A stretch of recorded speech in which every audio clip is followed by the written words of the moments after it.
Hello students and welcome back to our YouTube channel with यम। मैं हूं Anshita Jindal, a graduate from SRCC. आज हम करने वाले हैं तुम्हारी क्लास 11 बिजनेस स्टडीज का आखिरी चैप्टर, जो कि है इंटरनेशनल ट्रेड या international business. One of the biggest chapter है, इंपॉर्टेंट चैप्टर है, डिफिकल्ट चैप्टर है, I know. Import trade, export trade, सारा कुछ इसमें हम करेंगे डिटेल में, अच्छे से सारा कुछ समझाऊंगी। ठीक है, एक वन शॉट लेक्चर रहेगा जिसमें मैं पूरा चैप्टर शुरू से लेके एंड तक सारा आपको कवर करवा दूंगी। ठीक है जी, चैनल को सब्सक्राइब कर लेना अगर चैनल पे नए हो। बाकी टेलीग्राम पे आपको ये नोट्स मिल जाएंगे, ठीक है, इंस्टाग्राम पे, हर जगह जाके हमें फॉलो जरूर कर लेना। क्लास 12th का भी पूरा कंटेंट डिटेल में हम अपने चैनल पे डालते हैं, तो सब कुछ तुम्हें यहाँ पे मिलने वाला है। सब्सक्राइब कर लो चैनल को। एंड चलो स्टार्ट करते हैं हमारा लेक्चर इंटरनेशनल बिजनेस का।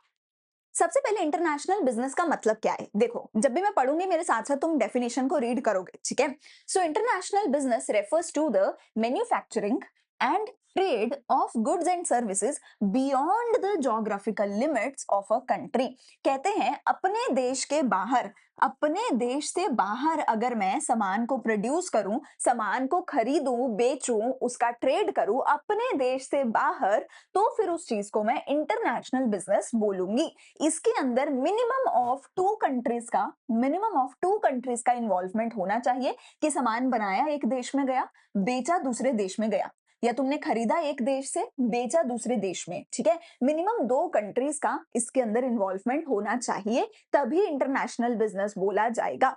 अगर इंडिया में बनाया, इंडिया में ही बेच दिया, इंडिया में खरीदा, इंडिया में ही बेच दिया, तो वो इंटरनेशनल नहीं होगा, फिर वो इंटरनल ट्रेड होगा, जो कि पिछले चैप्टर में पढ़ा, जिसमें होलसेल है, रिटेल है ना। बट अगर दो देशों के बीच में ट्रेड है तो उसको इंटरनेशनल बोला जाएगा। ठीक हो गई बात, ओके।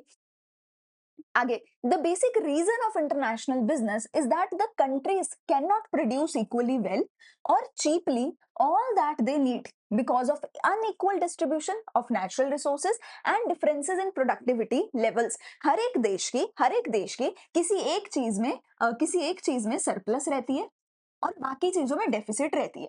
जैसे कि अगर मैं मिडिल ईस्ट की बात करूं तो मिडिल ईस्ट में ऑयल बहुत ज्यादा है, पर इंडिया के पास नेचुरली ऑयल है ही नहीं। नेचुरल है वो तो, है ना, कि इंडिया जिस लोकेशन पे है वहां पे हम धरती से ऑयल नहीं निकाल सकते, मिडिल ईस्ट में ऑयल है। तो मिडिल ईस्ट क्या करता है, सारी दुनिया को अपना सरप्लस ऑयल बेचता है, बदले में उनसे बाकी चीजें खरीदता है। तो किसी भी देश के पास इतने नेचुरल रिसोर्सेज नहीं है कि उसको जो भी कुछ चाहिए वो सब कुछ अपने ही देश के अंदर कर ले, अपने ही देश के अंदर बना भी ले, बेच भी ले। ऐसा नहीं हो सकता, क्योंकि नेचुरली तुम्हारे पास कुछ नहीं है। नेचुरली कोई चीज महंगी होगी, कोई चीज सस्ती होगी, तो हमें अपनी सारी की सारी नीड्स को पूरा करने के लिए बाकी देशों के साथ ट्रेड करना ही पड़ता है। इसीलिए इंटरनेशनल ट्रेड एक नेसेसिटी है, सिर्फ मजे के लिए, प्रॉफिट के लिए नहीं होता, प्रॉफिट के लिए भी होता है, पर उससे भी ज्यादा एक नेसेसिटी है हर एक देश के लिए कि उसको इंटरनेशनल ट्रेड करना ही पड़ता है। ठीक है, कौन से टाइप्स हो सकते हैं? सबसे पहला होता है एक्सपोर्ट, कि तुमने अपने देश में बनाया और बाहर वालों को सेल कर दिया।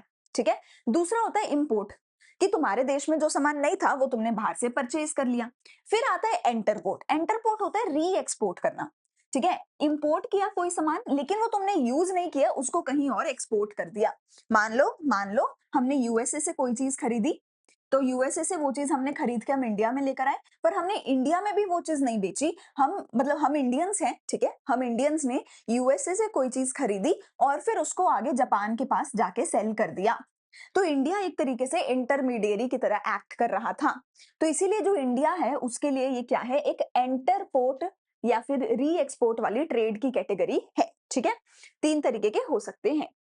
बेनिफिट्स क्या है इंटरनेशनल बिजनेस के, क्या क्या फायदा होता है? सबसे पहला होता है कि इससे हमें फॉरेन एक्सचेंज अर्न होता है। फॉरेन एक्सचेंज मतलब मुझे दूसरे देश की करेंसी मिलती है, मेरे पास डॉलर के भंडार भरने लग जाते हैं, क्योंकि जब मैं बाहर सामान बेचूंगी तो बाहर वाले मुझे उसकी पेमेंट डॉलर में करेंगे, तो मेरे पास डॉलर इकट्ठा होने लग जाएगा। हमारा देश का डॉलर कौन किसके पास इकट्ठा होता है? सेंट्रल बैंक, आरबीआई के पास सारा डॉलर का रिजर्व रहता है। ठीक है, हमारी इकोनॉमिक ग्रोथ बूस्ट होती है, क्योंकि हम अपना सामान बाहर बेचेंगे, बाहर से पैसा हमारे पास आएगा, तो ज्यादा पैसा हमारे पास आ रहा है, हमें ज्यादा एम्प्लॉयमेंट हम अपने देश के लोगों को दे सकते हैं, हम ज्यादा सामान बना के बेच सकते हैं, हमारी फैक्ट्री ज्यादा बेटर हो जाएंगी, ओवरऑल इकोनॉमिक ग्रोथ होगी, एम्प्लॉयमेंट ज्यादा होगी हमारे देश में, क्योंकि बाहर वाले डिमांड कर रहे हैं हमारे सामान की, तो हमारे देश में एम्प्लॉयमेंट ज्यादा होगी। हमारे रिसोर्सेज एफिशिएंटली यूज हो पाएंगे, हम फुल कैपेसिटी पे अपनी फैक्ट्रीज को, अपनी मशीन्स को यूज कर पाएंगे। क्यों? क्योंकि सिर्फ अपने देश के लिए नहीं बना रहे, अब दुनिया के लिए सामान बना रहे हो। तो इतना सामान बनाओ कि तुम्हारी फुल कैपेसिटी यूज हो जाए, तो एफिशिएंट यूज होगा रिसोर्सेज का। ठीक है।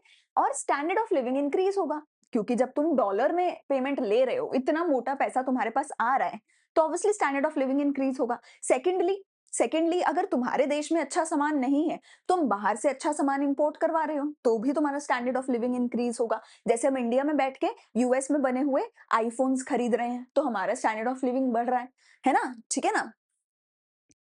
कंपनी देश के लिए तो ये सारे फायदे हैं। कंपनी के लिए क्या फायदा है? कंपनी को प्रॉफिट ज्यादा होगा। कंपनी को प्रॉफिट ज्यादा होगा, ऑब्वियस सी बात है। कंपनी ज्यादा सामान बना पाएगी, ज्यादा यूज कर पाएगी अपनी फैक्ट्रीज को, अपनी कैपेसिटी को। कंपनी की ग्रोथ ज्यादा होगी। ठीक है।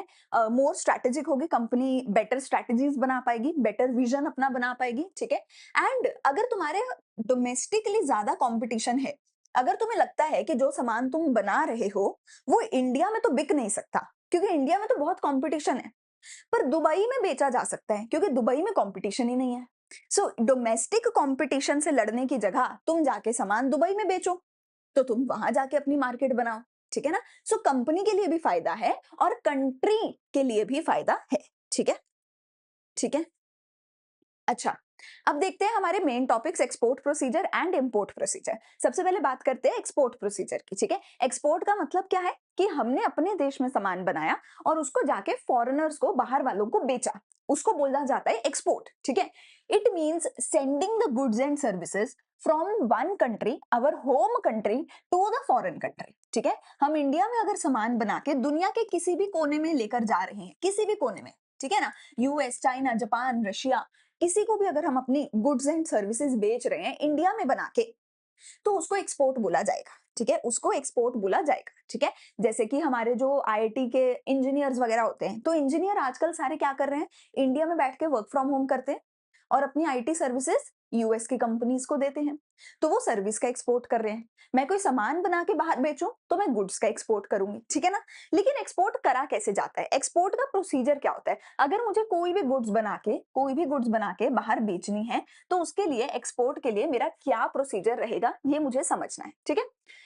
बहुत लंबा प्रोसेस है, सारा तुम्हें स्टेप बाय स्टेप याद करना ही पड़ेगा, क्योंकि एक्सपोर्ट और इंपोर्ट में से एक ना एक तो पूछा जाता है, हर एक स्कूल के टीचर पूछते हैं। ठीक है। देखो, सबसे पहला आता है receipt of inquiry and sending quotation. कहते हैं कि सबसे पहले तुम्हारे पास एक इंक्वायरी आएगी और फिर तुम उसके बदले में कोटेशन सेंड करोगे। यार देखो, ये तो बहुत सिंपल बात है, ये तो बहुत सिंपल बात है, बहुत सिंपल बात है। तुम्हें मान लो बाहर वाले, एक्सपोर्ट इंपोर्ट छोड़ दो, नॉर्मल सोचो, एकदम नॉर्मल। अगर तुम्हें कोई सामान खरीदना है, अगर तुम्हें कोई सामान खरीदना है, तुम दुकानदार के पास जाओगे, तुम उसको इंक्वायरी करोगे, भैया क्या तुम्हारे पास कुरकुरे का पैकेट है ना? तुम भैया को जाके पूछोगे, भैया क्या तुम्हारे पास कुरकुरे का पैकेट है? तो तुम इंक्वायरी कर रहे हो, है ना? सबसे पहला स्टेप क्या होगा, दुकानदार के पास जाके कस्टमर पूछेगा कि भैया मुझे ये चाहिए, क्या तुम्हारे पास है? फिर दुकानदार क्या करेगा, कोटेशन देगा। भैया तुम्हारे सामने सारे कुरकुरे ला के रख देंगे, 10 वाला, 20 वाला, रेड वाला, ग्रीन वाला, येलो वाला, हर तरीके की चीज भैया तुम्हारे सामने ला के रख देंगे कि मेरे पास तो ये सब है, तुम्हें जो चाहिए तुम ले लो। नॉर्मली भी यही होता है ना, नॉर्मली भी यही होता है ना, तो एक्सपोर्ट में भी यही होगा। तुम पहले अपनी क्वेरी दोगे कि मुझे क्या लेना है, और फिर जो सेलर होगा, सेलर अपनी कोटेशन देगा कि मेरे पास तो ये सब अवेलेबल है। समझ गए? समझ गए? ठीक है। जो बायर होगा वो अपनी इंक्वायरी करेगा, है ना, कि कितना प्राइस है, क्वालिटी, टर्म्स एंड कंडीशंस वगैरह। ठीक है ना? जो एक्सपोर्टर होगा वो क्या करेगा, अपनी कोटेशन देगा। ठीक है। अपनी कोटेशन देगा जिसमें वो सारी डिटेल्ड इंफॉर्मेशन दे रहा है, कितना प्राइस है, क्या क्वालिटी है, क्या साइज है, कब सप्लाई करेगा, वो सब देगा। ठीक है ना? अच्छा, अब क्या हुआ, तुमने बोला भैया कुरकुरे हैं, भैया ने सारे कुरकुरे निकाल दिए। फिर तुम क्या करोगे, फिर तुम बोलोगे भैया ये वाला कुरकुरा दे दो, यही बोलोगे कि भैया ये वाले कुरकुरे दे दो। तो यहाँ पे भी वही हो रहा है कि फिर क्या करेगा, जो बायर है वो अपना ऑर्डर दे देगा, अपना, या फिर इंडेंट दे देगा। मतलब वो बोल देगा कि अच्छा ठीक है, मैंने तुम्हारी कोटेशन देख ली है, तुम्हारी कोटेशन में से ये वाली चीज मेरे को खरीदनी है। यही होगा ना, मैंने तुम्हारी कोटेशन देख ली है, बायर सेटिस्फाई हो गया है कोटेशन से, तो फिर वो बोलेगा कि मुझे उसमें से ये पर्टिकुलर चीज खरीदनी है, जिसके लिए वो ऑर्डर डाल देगा। ठीक है ना? जिसके लिए वो ऑर्डर डाल देगा। ठीक है ना? उस ऑर्डर को हम क्या बोलते हैं, इंडेंट बोलते हैं। इंडेंट बोलते हैं, है ना, कि मेरी इंटेंशन है कि मुझे ये खरीदना है, मेरा ऑर्डर है। ठीक है ना? ठीक है ना? It contains description of packaging, order quantity, delivery, etcetera, उसमें सब बताया जाएगा। कितनी क्वांटिटी खरीदनी है, कब तक आनी चाहिए, ऑल ऑफ दैट, ठीक है ना? ठीक है ना? आगे, आगे अगला थर्ड पॉइंट आता है assessing the importer credit worthiness and securing a guarantee of payment. अब देखो अगला पॉइंट क्या आता है, अब भैया को तुमने बोला भैया ये वाला कुरकुरा मुझे खरीदना है, तो क्या भैया सीधा तुम्हें दे देंगे, लो भैया पैकेट खोलो खाओ? क्या भैया ऐसे बोलेंगे? नहीं, भैया पहले बोलेंगे तेरे पास पैसे है कुरकुरे खरीदने के, है तेरे पास पैसे? पहले भैया तुमसे ये पूछेंगे ना, पैसे है भी सही तभी दूंगा तेरे को, ऐसे थोड़े ना फ्री में कुछ भी दे दूंगा तुझे। तो यहाँ पर भी वही हो रहा है, यहाँ पर भी वही हो रहा है, दुकानदार बोल रहा है तेरे पास पैसे है भी कि नहीं, ठीक है ना? लेकिन यहाँ पे फेस टू फेस बात नहीं हो रही, यहाँ पे इंडिया और यूएस की बात हो रही है। तो इंडिया वाला बंदा इंडिया में बैठ के यूएस वाले को पूछेगा पैसा है तेरे पास? तूने करोड़ों का ऑर्डर तो दे दिया मुझे, पैसा है तेरे पास? मैं क्यों ऑर्डर मानूं तेरा, ठीक है ना? सो तुम क्या कर रहे हो, सामने वाले दुकानदार जो है, जो दुकानदार है, जो एक्सपोर्टर है, वो सामने वाले की क्रेडिट वर्दीनेस चेक करेगा कि क्या उसके पास पैसा है या नहीं, और उसको बोलेगा कि भैया तूने 1 करोड़ का ऑर्डर दिया है, उसमें से मुझे कुछ एडवांस पेमेंट दे दे, 20 लाख रुपए की एडवांस पेमेंट मेरे को दे दे, एक गारंटी ऑफ पेमेंट तू मेरे को दे दे, ठीक है ना? Exporter demands a letter of credit from the importer, एक लेटर ऑफ क्रेडिट दिया जाएगा, एक लेटर दिया जाएगा जिसपे लिखा जाएगा कि हाँ मेरे को 1 करोड़ की पेमेंट इस पार्टी को करनी है, which is a guarantee issued by the importer bank that it will honor the payment up to a certain amount of export, ठीक है? To the bank of exporter, मतलब एक लेटर दिया जाता है जो क्या होता है, इंपोर्टर का जो बैंक है वो बैंक एक लेटर लिख के देता है एक्सपोर्टर को, मतलब दुकानदार को, कि हाँ भैया इसके पास पैसा है, और जब इसकी सामान इसका आ जाएगा तो इसका 1 करोड़ रुपए आपके खाते में पहुंच जाएगा। बैंक दे रहा है ये गारंटी, वो इंसान खुद नहीं दे रहा, वो इंसान खुद नहीं दे रहा, उसका बैंक दे रहा है ये गारंटी। बैंक क्यों देगा? क्योंकि बैंक का तो भैया वो परमानेंट कस्टमर होगा ना, और बैंक को तो पता होगा कि हाँ इसके अकाउंट में तो 10-15 करोड़ पड़े हैं, 1 करोड़ देगा ये, ठीक है ना? सो बैंक ये गारंटी देता है कि हाँ इसके खाते में पैसा है, इसके खाते में पैसा है, ये तुम्हारी पेमेंट करवा देगा, ठीक है? अब तुम्हें गारंटी हो गई, अब तुम्हें ऑर्डर मिल गया और तुम्हें गारंटी हो गई कि पैसा मिलेगा। तो अब तुम्हें क्या करना है, तुम्हें अब एक्सपोर्ट करने का लाइसेंस लेना है ना? अब सारा काम दुकानदार का है, अब सारा काम दुकानदार का है, सामने वाले का अब कोई काम नहीं है, सारा काम किसका है, दुकानदार का है। दुकानदार लाइसेंस लेगा एक्सपोर्ट करने का, ठीक है ना? आपको एक्सपोर्ट का लाइसेंस लेना पड़ेगा, उसके लिए जो भी चीजें हैं वो आपको करनी पड़ेंगी। क्या करना पड़ेगा, आपको एक इंपोर्ट एक्सपोर्ट कोड लेना पड़ेगा, कोड नंबर, एक तरीके से एक लाइसेंस नंबर आपको लेना पड़ेगा, तभी आप एक्सपोर्ट कर सकते हो, दुकानदार तभी एक्सपोर्ट कर सकते हैं, ठीक है? इसमें आपको कुछ फॉर्मेलिटीज पूरी करनी है, ठीक है ना? रजिस्ट्रेशन आपको करवानी होती है regional import export licensing authority के पास, ठीक है ना? वहां से आपको एक लाइसेंस नंबर मिलता है, उसी के बेसिस पे आप एक्सपोर्ट कर सकते हो, ठीक है? फिर आपको रजिस्ट्रेशन कम मेंबरशिप सर्टिफिकेट लेना होता है, आरसीएमसी लेना होता है। आपको क्या लेना होता है, आरसीएमसी लेना होता है, ठीक है ना? एक्सपोर्ट प्रमोशन काउंसिल्स के पास जाके, ठीक है? मतलब ये कुछ एक सरकारी प्रोसीजर्स है, सरकारी डॉक्यूमेंट्स है जो आपको पूरे करने हैं, तभी आपको एक्सपोर्ट लाइसेंस मिलेगा। फिर आपको ईसीजीसी के पास रजिस्टर करना होता है, ठीक है ना? ईसीजीसी के पास रजिस्टर करना होता है। तो ये आपको 3 चीजें करनी है, क्या-क्या? क्या-क्या? आईईसी लेना है, इंपोर्ट एक्सपोर्ट कोड लेना है, फिर आरसीएमसी लेना है, आरसीएमसी लेना है, और फिर ईसीजीसी के पास रजिस्टर करना है। अगर ये तीनों काम तुम कर लोगे तो तुम्हारा एक्सपोर्ट लाइसेंस बनके तुम्हारे घर पे पहुंच जाएगा। अगर तुम ये चीजें कर लोगे तुम्हारे को एक्सपोर्ट लाइसेंस मिल जाएगा, फिर तुम्हें एक्सपोर्ट करने का मंजूरी मिल जाएगी, फिर तुम कुछ भी एक्सपोर्ट कर सकते हो। कुछ भी नहीं, मतलब जो इसके अंदर लिखा होगा वही एक्सपोर्ट कर पाओगे, है ना? अच्छा, अब तुम्हें लाइसेंस भी मिल गया, अब तुम्हें सामान बनाने के लिए पैसा चाहिए। दुकानदार को ऑर्डर मिल गया कि उसको 1 करोड़ का सामान बेचना है, पर दुकानदार पहले से तो 1 करोड़ का सामान नहीं बना के रखेगा ना, पहले से तो 1 करोड़ का सामान नहीं बना के रखेगा ना, तो दुकानदार अब क्या करेगा, अब क्या करेगा, सामान बनाना शुरू करेगा, सामान बनाना शुरू करेगा। पर सामान अगर 1 करोड़ का सामान बेचना है, उसमें से 20-30 लाख की तो कॉस्ट भी लगेगी। तो अब दुकानदार क्या करेगा, पैसा इकट्ठा करेगा ताकि वो सामान बना सके, ताकि वो सामान की प्रोडक्शन कर सके, ठीक है? अब वो पैसा इकट्ठा करेगा ताकि वो सामान बना सके, ठीक है? तो फिर वो पैसा इकट्ठा करेगा और फिर वो सामान बनाएगा। दुकानदार ने पैसा इकट्ठा किया, फिर दुकानदार ने सामान बनाया, अब सामान बन भी गया। अब सामान बन गया तो अब क्या करना है, सामान को भेजना है। दुकानदार ने क्या किया, सामान के लिए पैसा इकट्ठा किया, सामान बना लिया, अब उसको सामान आगे भेजना है, एक्सपोर्ट करना है अब सामान। तो वो क्या करेगा, प्री शिपमेंट इंस्पेक्शन करेगा। सरकार अब क्या करेगी, प्री शिपमेंट इंस्पेक्शन करेगी कि भैया जो तुमने सामान बनाया है क्या वो ठीक है। If the council is satisfied with the quality, कि जो तुमने सामान बनाया है उस सामान की क्वालिटी अगर ठीक है, तब तुम्हें एक सर्टिफिकेट मिलेगा कि इसकी इंस्पेक्शन जो है इसकी इंस्पेक्शन है, हमने कर ली है और ये इंस्पेक्शन में ये सामान पास हो गया है, ठीक है? तो हमारी सरकार जो है इंस्पेक्शन करवाती है इस एक्ट के अंडर और कंपल्सरी इंस्पेक्शन होती है। तुम्हें वो इंस्पेक्शन पास करनी पड़ेगी, तभी तुम्हारा सामान एक्सपोर्ट होगा। ठीक है? अब शुरू से देखें तो तुम्हारे पास पहले इंक्वायरी आई, तुमने कोटेशन दे दी। फिर कस्टमर ने ऑर्डर कर दिया। तुमने बोला कस्टमर को, "क्या तेरे पास पैसा है कि नहीं? पैसा है कि नहीं?" तुमने उसकी क्रेडिट वर्दीनेस चेक करी और वो भी चेक हो गई। ठीक है? हो गई क्रेडिट वर्दीनेस चेक। तो अब तुम्हें पता चल गया कि मेरे पास ऑर्डर आ गया। अब तुम एक्सपोर्ट इम्पोर्ट लाइसेंस लोगे। कैसे लोगे? 3 स्टेप्स में। IEC, RCMC, ECGC. ठीक है? इन तीनों स्टेप्स के अंदर एक्सपोर्ट लाइसेंस लोगे। लाइसेंस ले लिया, फिर पैसा इकट्ठा करोगे, फिर सामान बनाओगे, सामान बन गया तो सामान की इंस्पेक्शन होगी। इंस्पेक्शन होने के बाद तुम्हें मिलेगी एक्साइज क्लियरेंस। ये काफी जरूरी है भैया, बिना एक्साइज क्लियरेंस के कोई सामान बाहर नहीं जा सकता। तुम्हें एक्साइज ड्यूटी पे करनी होगी, एक्साइज अथॉरिटी से क्लियरेंस लेनी होगी अपने सामान की, तभी तुम्हारा सामान एक्सपोर्ट हो सकता है। ठीक है? As per the excise tariff act, excise duty जो है पे करनी पड़ती है on the materials used in manufacturing goods. ठीक है? तो एक्सपोर्टर के ऊपर ये लगती है, एक्सपोर्टर को पूरी एक्साइज ड्यूटी पे करनी पड़ती है, एक्साइज कमिश्नर को सेटिस्फाई करवाना पड़ता है, फिर वो आपको एक्साइज क्लियरेंस देता है। इन मेनी केसेस सरकार एक्सेम्प्ट भी कर देती है एक्साइज ड्यूटी। कई बार सरकार बोल देती है कि अच्छा नहीं, कुछ कुछ पर्टिकुलर टाइप ऑफ गुड्स में एक्साइज ड्यूटी एक्सेम्प्ट हो जाती है। कई बार आपको एक्साइज ड्यूटी का रिफंड मिल जाता है, कई बार एक्साइज ड्यूटी का पूरा रिफंड मिल जाता है। ठीक है ना? लेकिन इन एनी केस एक्साइज की क्लियरेंस तो लेनी पड़ेगी। या तो एक्साइज ड्यूटी पे कर दो, या सरकार मना कर दे कि ठीक है तुम्हें छूट है, या सरकार को पे कर दो फिर सरकार रिफंड कर दे। इन एनी केस किसी भी केस में क्लियरेंस तो लेनी पड़ेगी, एक्साइज कमिश्नर को खुश तो करना पड़ेगा। एक्साइज क्लियरेंस हो गई। फिर तुम्हें सर्टिफिकेट ऑफ ओरिजिन लेना होगा।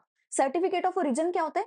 कि ये सामान कहाँ बनाया गया है, कि ये सामान कौन से देश में बनाया गया है। तो इंडिया में बनाया है तो तुम्हें इंडिया का सर्टिफिकेट ऑफ ओरिजिन लेना होगा, जो सामान पे टैग लगेगा कि मेड इन इंडिया ये सामान है। ठीक है? कि ये जो सामान है वो मेड इन इंडिया है। इससे क्या होता है, कई देश मना कर देते हैं। जैसे मान लो अगर इंडिया ने मना कर रखा है कि मैं तो चाइना का सामान खरीदूंगा ही नहीं, तो जिस भी चीज पे टैग लगा होगा मेड इन चाइना, उसको वहीं पे पोर्ट पे ही वापस भेज देंगे। कई देश बोलते हैं कि मैं तो लेट्स से जापान से बहुत सस्ते में मतलब बहुत सस्ते में डील करूंगा, मैं इनके ऊपर कोई टैक्स नहीं लगाऊंगा। तो जिसके ऊपर टैग लगा होगा मेड इन जापान, उस पे हम टैक्स नहीं लगाएंगे। ठीक है? इसलिए दूसरे देश को ये देखना पड़ता है कि जो सामान आया है वो कौन से देश में बन के आया है। तो इसीलिए हर सामान के ऊपर ओरिजिन का लगाया जाता है ठप्पा, कि ये कौन से देश में बना है। ठीक है? अब वो भी तुमने करवा लिया। ठीक है? वो भी तुमने करवा लिया। क्या-क्या करवाया? सामान बनाने के बाद पहले इंस्पेक्शन करवाई, फिर एक्साइज क्लियरेंस करवाई और फिर अपना ओरिजिन का ठप्पा लगवाया। ठीक है? अब तुम्हें शिप में जाके अपनी स्पेस रिजर्व करनी है, क्योंकि भैया शिप भी बहुत बड़ी होती है। उस शिप में कई सारे दुकानदारों का सामान एक साथ जाता है, एक्सपोर्टर्स का, है ना? और बड़े-बड़े कार्टन्स, बड़े-बड़े डब्बों में भर-भर के सामान जाता है। छोटा-छोटा नहीं जाता, एक कुरकुरे का पैकेट एक नहीं जाता। थाउज़ेंड्स ऑफ सामान, है ना? एक साथ जाता है, थाउज़ेंड्स ऑफ यूनिट्स, ठीक है ना? सो तुम्हें शिप में अपनी जो है स्पेस रिजर्व करवानी है, तुम्हें ऑब्वियसली उसके लिए पेमेंट करना पड़ेगा एडवांस में, बताना पड़ेगा कब भेजना है, कितना भेजना है, कहाँ भेजना है, कितनी स्पेस चाहिए और उसके लिए पेमेंट करनी पड़ेगी। अब शिप में स्पेस भी तुमने ले ली, अब सामान को पैक करो। सामान को पैक करके पोर्ट तक, शिप तक तुम्हें भिजवाना होगा। तुम्हारा घर है किसी और कोने में, पोर्ट पे खड़ी है शिप, तो तुम्हें अपने घर से निकलवा के सामान वहां तक भिजवाना पड़ेगा। पैक करो सामान को पैक करो, ठीक है ना? उसपे सारी डिटेल्स लिखो और फिर उसको रेलवे वगैरह में अपने सामान को लोड करो, रेलवेज़ के थ्रू अपने सामान को शिप तक भिजवाओ, शिप तक अपने सामान को पहुँचाओ। ठीक है जी? पैकिंग एंड फॉरवर्डिंग कराओ। फिर सामान की इंश्योरेंस कराओ कि रास्ते में कहीं सामान खराब हो गया तो इंश्योरेंस क्लेम मिल सके, ठीक है? फिर तुम्हें करनी होगी कस्टम क्लियरेंस। कस्टम क्लियरेंस क्या है भैया जी? Exporter prepared a shipping bill, ठीक है? 5 copies of the bill along with the given documents are submitted to the custom appraiser at the custom house, ठीक है? After which the port superintendent is approached to obtain the carting order, which is a gate pass for the cargo to enter inside the dock। कहते हैं भैया तुमने अपने port तक तो सामान पहुंचा दिया, पर शिप के अंदर सामान पहुंचेगा कि नहीं इसकी गारंटी नहीं है। वहां पर तुम्हें पोर्ट के ऊपर पहले क्या करना पड़ेगा? कस्टम क्लियरेंस करवानी पड़ेगी। तुम्हें ये चेक करवाना पड़ेगा कि जो भी कुछ था, एक्साइज ड्यूटी तुमने पे करी है, प्री शिपमेंट डॉक्यूमेंट इंस्पेक्शन तुमने करवा रखी है, जो भी कुछ हमने पीछे पढ़ा है, तुमने वो सब कुछ करवा रखा है, वो सारा कुछ जो है तुम्हें वो सारा कुछ जो है कस्टम ऑफिसर से तुम्हें क्लियर करवाना पड़ेगा, तभी जो तुम्हारा सामान है वो शिप में लोड होके दूसरे देश तक जाएगा, वरना नहीं जाएगा। कस्टम ऑफिसर से सारा कुछ तुम्हें चेक कराना पड़ेगा। अगर वो हो जाता है, फिर तुम्हें मेट रिसीट मिल जाएगी। फिर तुम्हें मेट रिसीट मिल जाएगी। मेट रिसीट क्या है? मेट रिसीट क्या है? जो कैप्टन ऑफ द शिप है, वो तुम्हें एक रसीद दे देगा कि तुम्हारा इतना-इतना सामान मेरी शिप में लोड हुआ है, ये इतना सामान तुम्हारा अब मेरे पास है। शिप का कैप्टन ये रसीद तुम्हें दे देगा कि इतना सामान तुम्हारा मेरी शिप में लोड होके इस देश में चला है। अब वो रसीद लेने के बाद तुम्हें अपनी जो भी फ्रेट है ना? सामान शिप का जो भी किराया है, वो पे करना पड़ेगा और बिल ऑफ लेडिंग इश्यू करना पड़ेगा। तुम्हें क्या करना पड़ेगा? बिल ऑफ लेडिंग तुम्हारे पास आ जाएगा, ठीक है ना? After the payment of freight, shipping company आपको दे देगी एक बिल ऑफ लेडिंग कि हाँ भैया, इस इंसान ने शिप का किराया पे कर दिया है, ठीक है? फिर तुम एक इनवॉइस बनाओगे। वो इनवॉइस किसको भेजोगे? कस्टमर को भेजोगे कि देख भैया मैंने सामान बना दिया, उसकी कस्टम ड्यूटी क्लियर करा दी, एक्साइज ड्यूटी क्लियर करा दी, उसको शिप में लोड करा दिया। ये रही शिप के किराए की रसीद, मैंने शिप का किराया भी दे दिया और शिप में सामान लोड करके तेरे को भेज दिया। अब तेरे को सामान मिल जाएगा, मेरी तरफ से सब खत्म हो गया, अब तू बस मेरा पैसा दे दे, मैंने अपनी तरफ से शिप में सामान लोड करके भिजवा दिया। तो अब तुम इनवॉइस बनाओगे और कस्टमर को भेजोगे कि ला भैया मेरा पैसा दे।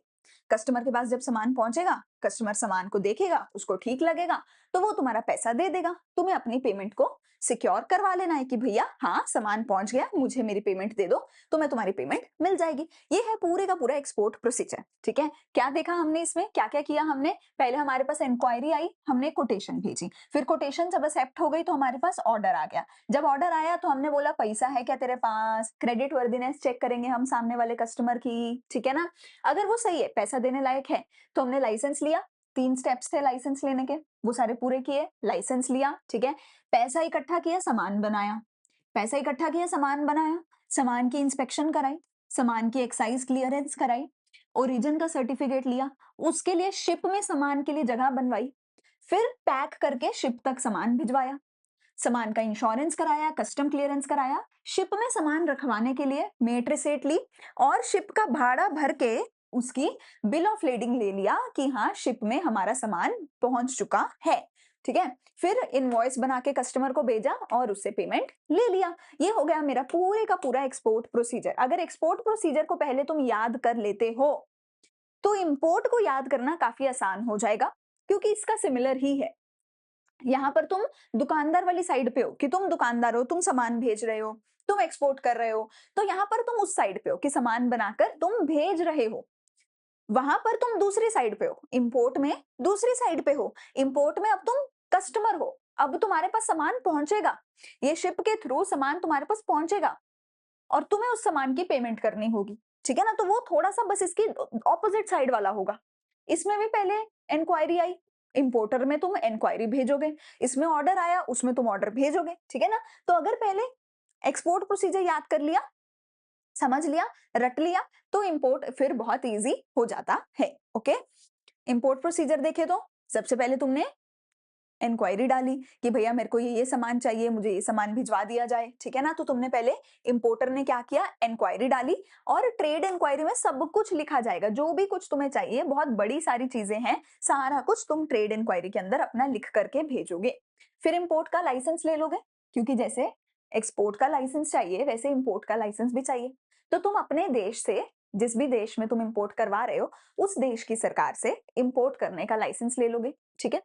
फिर फॉरेन एक्सचेंज, पैसा इकट्ठा करोगे पेमेंट करने का भैया, पैसा इकट्ठा करोगे पेमेंट करने का, और जो पैसा इकट्ठा करोगे वो दूसरी करेंसी में करोगे। जो पेमेंट करोगे, जो फॉरेन एक्सचेंज की पेमेंट जो गुड्स की पेमेंट करोगे, वो दूसरी करेंसी में करोगे, है ना? तो तुम्हें उसके लिए दूसरे देश की जो फॉरेन की जो करेंसी है, वो इकट्ठी करके रखनी पड़ेगी।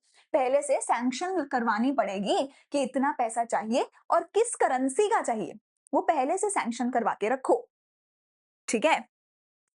फिर अपना ऑर्डर प्लेस कर दो।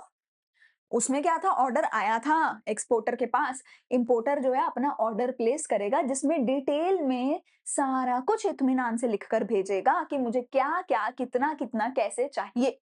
सो बड़ा सारा पूरा ऑर्डर का वो कॉपी एक भेजेगा। फिर लेटर ऑफ क्रेडिट, तेरे पास पैसा है कि नहीं बाबा, यही पूछा था एक्सपोर्टर ने, तो इंपोर्टर बेचारा देगा ना लेटर ऑफ क्रेडिट, है ना? क्या होता था उसमें, वो अपने बैंक से एक लेटर लिखवा के भेजता था जिसके अंदर लिखा होता था, बैंक गारंटी देता था कि हाँ इसके खाते में पैसा है, तुम सामान भेजो, ये पैसा देने के लायक ये आदमी है। क्रेडिट वर्दीनेस इस आदमी की बैंक जो है अप्रूव करता है। फिर पैसा इकट्ठा करोगे पेमेंट करने का, ऑब्वियसली। फिर तुम्हारे पास शिपमेंट एडवाइस आ जाएगी। जो एक्सपोर्टर है उसने तुम्हारा सामान शिप में चढ़वा दिया, शिप से बिल ऑफ लेडिंग ले लिया, मेट्स रिसीट लिया था, वो सारे डॉक्यूमेंट्स जो एक्सपोर्टर है वो इसको दे देगा, इंपोर्टर को दे देगा।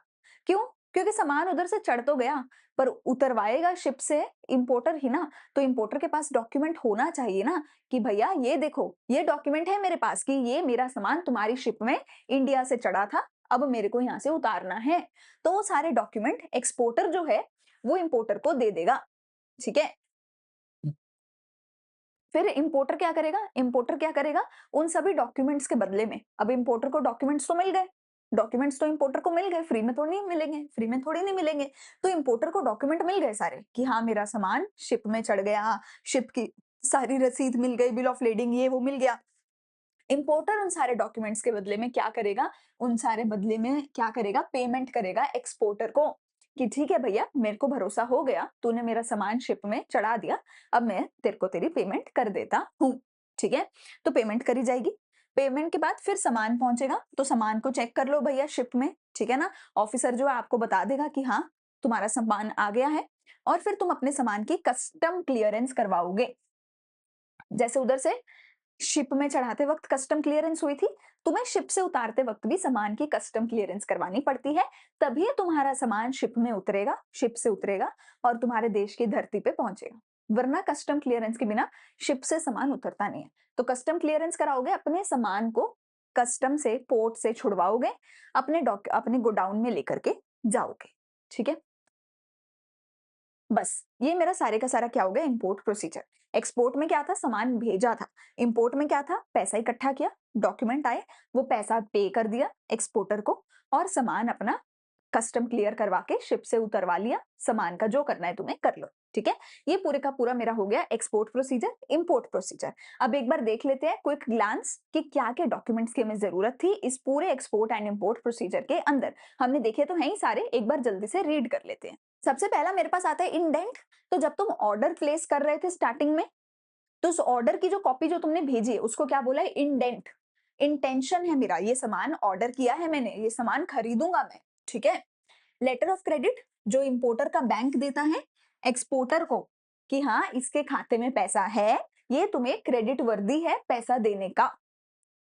शिपिंग ऑर्डर जिसमें शिप से रिलेटेड सारी की सारी इंफॉर्मेशन लिखी गई होती है कि शिप में क्या क्या सामान आएगा, क्या क्या सामान पहुंचाया जाएगा। शिपिंग बिल जो बिल ऑफ लेडिंग आपको जो मिलता है ना, मेट्स रिसीट जो आपको मिलती थी, ठीक है ना? It is the main document based on which permission is granted for the export of the goods, ठीक है ना? कस्टम क्लियरेंस जब हो जाती है, कस्टम ऑफिसर आपको क्या दे देता है, एक शिपिंग बिल दे देता है कि इसकी सारी कस्टम क्लियरेंस हो गई है, एक्साइज ड्यूटी हो गई है, ये हो गया वो हो गया, ओरिजिन का सर्टिफिकेट हो गया, सब हो गया, अब ये शिपिंग करने के लिए रेडी है ये सामान, शिपिंग बिल दी जाए। मेट रिसीट आपको जो कैप्टन है, कैप्टन ऑफ द शिप है, ठीक है, वो आपको देता है कि हाँ आपका सामान हमारी शिप के अंदर आएगा।